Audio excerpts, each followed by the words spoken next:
या गावची ओली भेळ खायला बघा. हे आमचे फॅमिली मेंबर. ए भेळ खाताय जरा हाय तरी करा. पाणी टाकलेले ते आपलं आहे प्राची पडायची बोट टाकाय पाणी.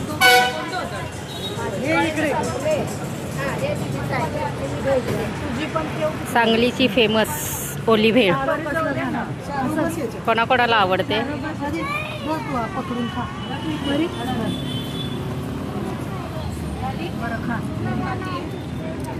प्लेट मध्ये पडायची.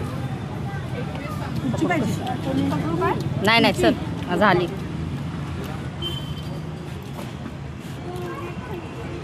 नाही पडत मी पकड.